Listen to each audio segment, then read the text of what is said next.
Gita Bible পুরাণ কোরআন শেষ হয়ে যাবে, তার অনুদান শেষ হবে না। পশ্চিম বাংলাটা কি ভারতবর্ষের মধ্যে পড়ে না? অহংকার করলে পতন একদিন 100% নিশ্চিত। তার প্রমাণ আজকের ভোটের রেজাল্ট। এই মাননীয় মুখ্যমন্ত্রী মমতা বন্দ্যোপাধ্যায় বলেছিল গীতা বাইবেল পুরাণ কোরআন শেষ হয়ে যাবে, তার অনুদান শেষ হবে না। মমতা ব্যানার্জি, আজকে আপনার অনুদান ঘন্টা কয়েকের মধ্যে ধুলির সাথে মিশে গেল। দেখলেন তো মুসলমান সম্প্রদায়ের মানুষকে অহংকার করলে আপনার কি পরিমাণ হবে। রেজিনগর আর হুমায়ুন কবির কিছু কথা বলেছিল, তাকে কি করেছিলেন? আজকে এসআইআর নিয়ে মোফাক্কেরুল ইসলাম আকরামুল বাঙালি জেল খাটতে হলো। মোফাক্কেরুল এখনো ছাড়া পায়নি।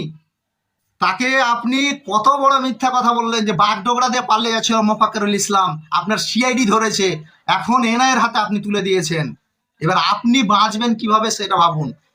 আপনি মুসলমান সম্প্রদায়ের জন্য 2% কাজ করেননি। যদি করতেন, হ্যাঁ কি করেছেন? রাজ্যের শুধু প্রকল্পের নামে ভিক্ষাবৃত্তি চালু করে দিয়েছেন, শিক্ষা শিল্প কর্মসংস্থানকে একবার পঙ্গু করে দিয়েছেন। আজকে তার উত্তর জনগণ দিয়েছে।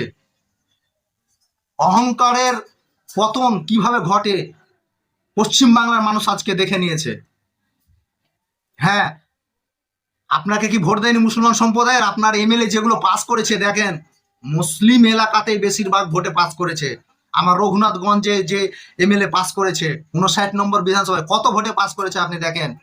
কিন্তু আপনার যে এই ভুলভাল কথাবার্তা বলা, মুসলমান সম্প্রদায়কে দু চোখে দেখা, অহংকার আর পতন আপনার ঘটেছে। এটা রাজ্যের মানুষ, ভারতবর্ষের মানুষ দেখে নিল। একটা গীতা বাইবেল পুরাণের অনুচ্ছেদ বা কোরআনের একটা আয়াত ব্যাখ্যা করতে আপনার সারা জীবন চলে যাবে, আর সেখানে আপনি কত বড় ভাষণ দিয়েছেন যে শেষ, তারা শেষ হয়ে যাবে, সেগুলো শেষ হয়ে যাবে, আর আপনার অনুদান শেষ হবে না। আরে আপনার অনুদান তো এই ঘন্টা 3 গণনাতেই শেষ। প্রথম রাউন্ড থেকে আপনার অনুদান শেষ।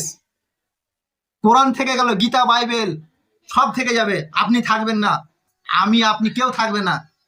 আপনার বড় বড় ভাষণ চলবে না। এবার রাজ্যের মানুষ দেখতে পাবে যে আপনার আন্দোলন 15 বছর কোনো বিরোধী যারা পার্টি ছিল, দল ছিল, তাদেরকে আন্দোলন প্রতিবাদ করতে দেননি। দিল্লি গিয়ে আন্দোলন করতে হবে ওয়াকফ সম্পত্তি নিয়ে মুসলমান সম্প্রদায়কে।